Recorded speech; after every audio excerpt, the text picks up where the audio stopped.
Bonjour à tous, merci d'être présents. Aujourd'hui, on va avoir la fin de journée. Donc ce matin, on a vu un petit peu les encaissements un peu spécifiques.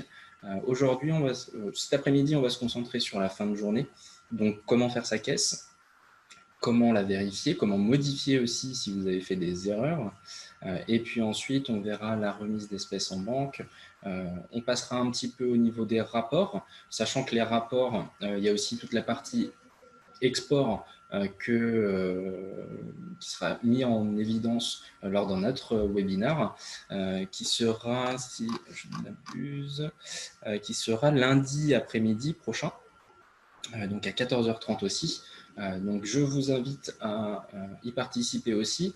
Il y aura donc comment exporter vos rapports depuis Shortcuts vers un autre logiciel, soit par Excel, ou sinon on a aussi la possibilité, et mon collègue vous expliquera ça, la possibilité d'avoir certaines informations directement dans la forme du logiciel de votre comptable. Donc il y a trois possibilités, c'est les trois principaux, c'est Ciel, Cegid et Sage.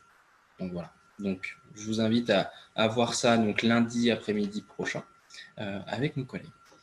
Aujourd'hui, donc concernant dans Shortcuts, quand vous avez fait votre journée, pour vérifier vos espèces, vos cartes, vos chèques, vous allez donc rester sur l'encaissement et en fin de compte, vous allez avoir donc ici en haut à droite la liste de vos transactions du jour. Donc là, il y a les transactions que j'ai effectuées ce matin. Pour vérifier tout ça, vous avez la possibilité de regarder donc, dans vos rapports, donc dans Outils, Rapports, puis ensuite, fin de journée, ici, vous avez la liste des cartes chèques espèces. Je suppose que vous devez connaître, mais ça vous permet donc d'afficher à aujourd'hui ce que vous avez généré comme chiffre d'affaires, donc par exemple en espèces. Dans Shortcuts, en fait, ça va être surtout la vérification d'espèces, puisque les cartes bleues, ça va être avec votre TPE, et les chèques, si vous voulez, pour Shortcuts, ce n'est pas de l'argent qui transite par le salon. C'est comment dire, de l'argent qui est en attente d'encaissement par votre banque. Alors, hop, deux personnes qui nous rejoignent. Dans Shortcuts, c'est surtout l'espèce qui va être important, qu'il va falloir vérifier. Donc, normalement, vous avez dû définir un solde de début de journée en espèces, donc votre fonds de caisse. Et ensuite, vous allez avoir donc votre espèce ici dans la liste des cartes chèques espèces, ce que vous avez généré. Donc là, par exemple, j'ai généré 181 € en espèces. Donc, je dois avoir dans mon tiroir caisse ces 181 €, plus mon solde d'espèces début de journée, donc mon fonds de caisse. D'accord ? Par exemple, je commence avec 100 €, eh bien, je dois avoir dans mon tiroir caisse 281 € en espèces. Après les chèques, donc, vous allez vérifier. Et puis ensuite, sur votre TPE, au niveau des cartes, vous allez recouper en fait avec votre télécollecte. Ok. Donc, dans le logiciel, si vous n'avez pas fait d'erreur, tout correspond. Votre espèce, vous avez bien 281 € dans votre tiroir caisse, vous avez vos chèques, c'est le même montant, et la télécollecte, c'est pareil. Et bien, en fin de compte, vous n'avez pas grand-chose d'autre à faire, mis à part la remise d'espèces en banque, puisque en fait, le logiciel va clôturer la caisse de façon automatique. C'est-à-dire que dès que vous avez passé à la journée d'après, ça va clôturer la journée précédente. Par contre, si vous avez fait des erreurs au niveau de vos encaissements, vous avez oublié une remise, vous avez dans la précipitation mis un mauvais mode de paiement, au lieu de mettre espèce, vous avez mis carte bleue, par exemple, ça peut arriver. Voilà, il y a deux façons de les modifier. Donc, soit vous avez fait une erreur au niveau du mode de paiement, et donc là, en fait, on va sélectionner la transaction, et puis ensuite, on va aller ici dans paiement en bas à gauche. On sélectionne, on arrive dans le détail des paiements, et là, on voit qu'il y a l'espèce qui est en surligné. D'accord ? Donc, on a les 20 € en espèces ici, et moi, je veux modifier cette transaction pour que ce soit en carte bleue. Donc, pour ça, Je vais remettre à 0 en fait l'espèce. Je remets à 0. Et ensuite, ça va me dégriser en fait les autres modes de paiement. Et là, je vais pouvoir sélectionner ma carte bleue. OK. Donc, je remets les 20 € en carte bleue et ensuite, je fais OK. Êtes-vous sûr de vouloir modifier cette transaction? Oui. Et donc là, le logiciel, ce qu'il fait, c'est qu'il va faire une ligne négative pour l'espèce. Comme ça, vous avez les 20 € en espèces en moins. Et ensuite, il va recréer la même transaction avec les mêmes prestations, mais cette fois-ci en carte bleue. D'accord? Si par contre, vous êtes trompé au niveau du montant de la transaction, là, il n'y a pas d'autre choix que d'annuler en fait cette transaction et de la recréer, puisque le logiciel ne peut pas prévoir où est-ce que vous vous êtes trompé. Est-ce que vous avez oublié une remise? Est-ce que vous avez oublié un produit? Est-ce que vous avez, je ne sais pas, fait une autre manipulation en moins, entre guillemets. Donc, dans ce cas-là, il faut faire un clic droit sur la transaction et ensuite, vous avez la fonction annuler. Donc, l'annulation, s'il y a des stocks qui ont été vendus, ça remettra les quantités de stock à jour. Donc, ça rajoutera en fait le produit dans votre stock. Donc, c'est pour ça qu'il faut refaire à l'identique plus la manipulation que vous n'avez pas faite pour que la transaction soit bonne. Donc là, je mets oui. Il va me demander une raison de l'annulation. Par exemple, il manque une remise. Après, la raison de l'annulation, c'est pour vous. Et c'est notamment aussi si jamais vous avez des questions, si vous vous faites contrôler notamment, le contrôleur vous demande, l'inspecteur vous demande des explications par rapport à une transaction, et bien au moins comme ça, vous avez mis une note, un commentaire par rapport à cette annulation. Et donc comme ça, lui aura aussi une indication et vous aurez comment dire, quelque chose qui vous rafraîchira en fait la mémoire. Hop. Ça peut même éviter certaines questions. Au moins, comme ça, lui, l'inspecteur, il le verra dans la base de données. Je fais OK. Donc là, le logiciel, ce qu'il fait, c'est qu'il fait la deuxième étape par rapport à tout à l'heure. Donc, il va mettre les cartes bleues en négatif à moins 45 € pour faire la balance. Et ensuite, ce que vous pouvez faire, c'est qu'au niveau du petit plus jaune ici, je peux avoir donc, le détail de la transaction. Donc là, c'est un forfait couleur qui a été fait par Sébastien, et donc je peux reprendre cette transaction. Donc c'était avec un passant. Donc il suffit que je retourne sur l'encaissement, je resélectionne passant, j'ajoute mon forfait couleur. Alors c'était ici. Et ensuite, je peux ajouter ma remise par exemple. OK. Et là, je dois valider. Donc on est à 40,50 € si c'est bien ce que vous vouliez changer. Donc, il avait payé, on peut regarder, en carte bleue. Donc, je remets en carte bleue. Et je valide.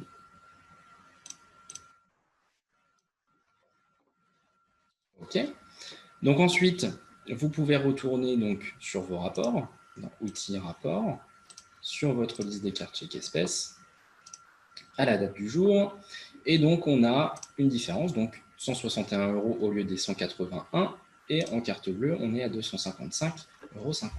Et donc là, vous allez refaire la même chose. Si vous retombez sur vos pieds, eh bien du coup, vous n'avez plus rien à faire à part la remise en banque que je vais vous montrer après. La clôture de caisse se fera donc automatiquement. OK. Donc une fois que vous avez fait ça, il faut faire donc la remise d'espèces en banque. Et pour cela, vous allez en fait passer par ouvrir caisse. Okay. Donc, je me souviens qu'il y a 161 € qui a été généré aujourd'hui. Donc, je vais retirer ces 161 € pour retomber en fait sur mon fonds de caisse. Donc, ici, vous avez remise d'espèces en banque. Et je vais ajouter 161 €. Je fais OK. Et ma remise d'espèces en banque a été faite sur le logiciel. Après, peu importe que vous le fassiez une fois toutes les semaines ou toutes les 2 semaines, je ne sais pas exactement comment vous fonctionnez, mais après, chacun fonctionne comme il le souhaite. Dans le logiciel, il faut faire ça puisque pour le lendemain, vous allez retomber en fait sur votre fonds de caisse. Donc là, pour demain, je vais repartir à mon fonds de caisse de 100 €. Si je veux vérifier, déjà, je peux le vérifier en fait dans Ouvrir caisse et dans Mouvement. Je vais voir qu'il y a donc la remise en banque qui a été effectuée de 161 €. Et ensuite, vous allez pouvoir le voir dans fin de journée, dans vos rapports, au niveau du brouillard de caisse. Donc il y a la date du jour. Alors je ne sais plus exactement ce que j'avais. J'avais 123 € dans mon fonds de caisse. Donc je retombe en fait sur mon solde de 123 € avec ma remise d'espèces en banque de 161 €. D'accord? Donc ça vous permet de vérifier. Puis ça va être surtout un des rapports qui sera utilisé notamment par vos comptables. Après ça, ce sera l'objet de l'autre webinaire qui se tiendra donc vendredi après-midi. Pas vendredi, lundi prochain après-midi. Ok. Donc ça, c'était au niveau du brouillard de caisse. Et puis ensuite, la dernière chose qui est très importante sur le logiciel, comme vous savez, Shortcuts, il est installé directement sur votre PC. Il n'est pas hébergé par un serveur Internet. Donc, ce qui veut dire que la base de données est sur votre PC et qu'il faut faire des sauvegardes. D'accord ? Et c'est très important puisque si jamais votre ordinateur, je ne sais pas, un coup de moins bien, il commence à se faire vieux ou alors vous avez un problème technique, je ne sais pas, un problème électrique par exemple, on a besoin d'une sauvegarde de votre part pour que l'on puisse le remettre sur un autre PC. Donc pour les sauvegardes, vous allez dans Outils, puis ensuite Sauvegarde. Alors juste avant donc faire cette sauvegarde, il faut la faire effectivement, mais surtout sur une clé USB. C'est important puisque si vous le sauvegardez sur l'ordinateur, si l'ordinateur ne fonctionne plus, la sauvegarde ne sera pas accessible.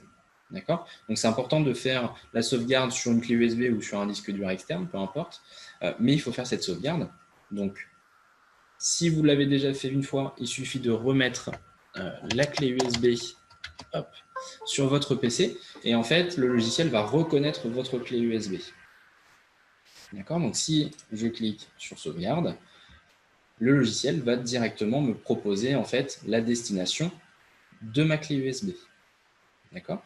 Si c'est la première fois, il faut le paramétrer une fois, et puis ensuite, ça sera enregistré. Il faut aller dans Avancer, donc il faut aller chercher votre clé USB, parcourir, et puis ensuite, vous allez avoir le nom de votre clé USB qui va s'afficher. Il suffit de sélectionner, vous faites OK, quitter, et ensuite, vous faites Sauvegarder maintenant. Et donc, c'est important de le faire tous les soirs, cette sauvegarde, puisque ça enregistre l'intégralité de votre donnée depuis le premier jour que vous utilisez le logiciel.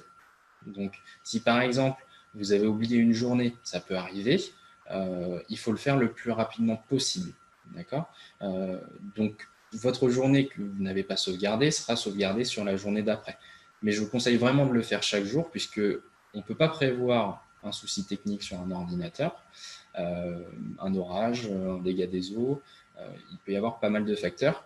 Donc, plus vous sauvegardez et plus vos données seront en sécurité. Et bien sûr, une fois que vous avez fini votre sauvegarde, de retirer votre clé USB.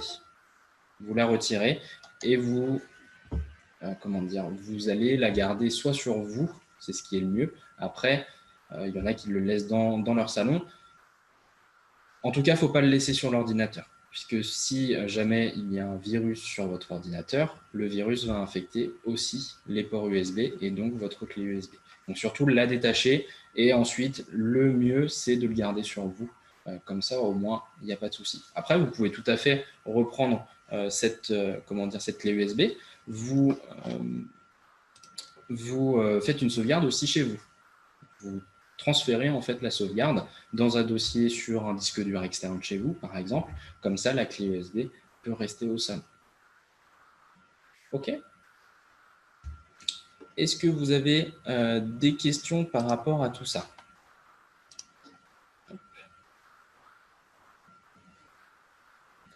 Alors, je vais juste...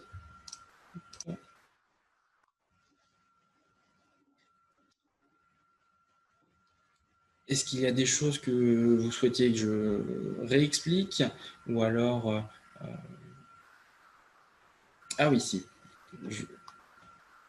Alors, question, pouvez-vous me repréciser pour... Alors, j'attends la suite. Pour le fond de caisse. Alors, le fond de caisse, généralement, il est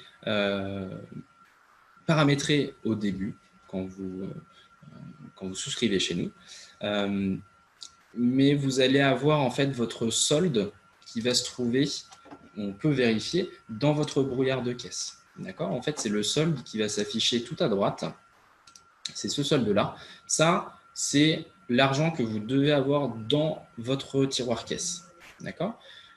Ce solde-là, de toute façon, il va être amené à être modifié puisque vous allez faire la remise d'espèces en banque et donc il va évoluer. Sauf que d'une journée à l'autre, quand vous ouvrez le matin, vous allez toujours avoir, ou quasiment toujours, avoir à peu près le même solde. Et donc en fait c'est ça le fond de caisse, c'est le solde de début de journée en espèces. C'est ce que vous avez dans votre tiroir caisse pour démarrer la journée. Alors, si on se trompe sur le montant d'espèces, peut-on le modifier? Très bonne question. Non, on ne peut pas. Si par exemple, vous avez changé le prix, par exemple, de la prestation, il faut la reprendre intégralement. Donc, il faut annuler la transaction et ensuite la refaire. Puisqu'en fait, vous avez encaissé pour une certaine somme et donc, vous devez reprendre si vous avez modifié le prix en cours de route. Okay. Il y a juste une chose, je ne vous ai pas montré, qui peut être pratique. C'est au niveau de votre liste des transactions. Une fois que vous avez fait vos modifications, donc regardez au niveau de la liste des cartes chèques espèces, vous avez fait vos modifications si besoin, vous avez aussi la possibilité d'imprimer en fait la caisse fin de journée ici. C'est un ticket qui va sortir sur votre imprimante thermique. Donc, je vais vous le créer en PDF.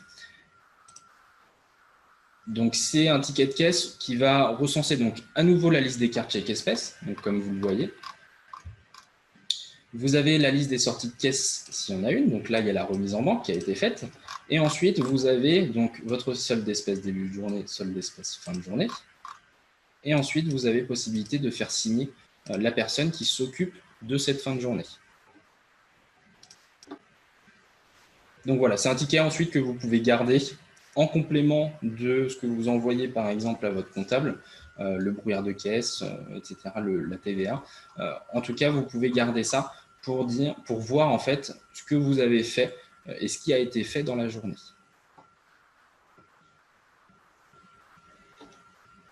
Alors, je vais dézoomer un petit peu, hop, que vous voyez un petit peu l'ensemble du ticket. Voilà.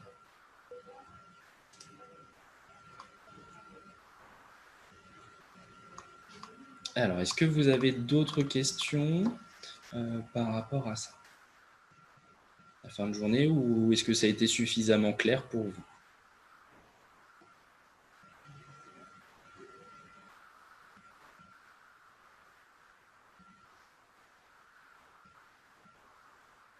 C'est OK, parfait, c'est le but.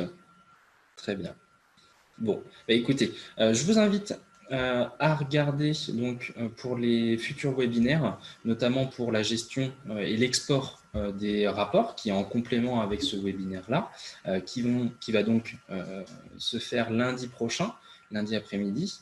En ce qui me concerne, je vous retrouve donc jeudi, puisque demain c'est férié, je vous retrouve jeudi pour notamment le stock, donc l'optimisation de votre stock, mais aussi tout ce qui est préparation de commandes. Il y a deux possibilités pour les commandes, donc je vous invite à voir aussi par rapport à ça. Et puis vendredi, ça va être plus pour les sécurités et pour la création de nouvelles choses comme les abonnements, création de remises, création de services, etc. Donc voilà, merci beaucoup. Et puis, donc, je vous souhaite une bonne fin de journée et à bientôt.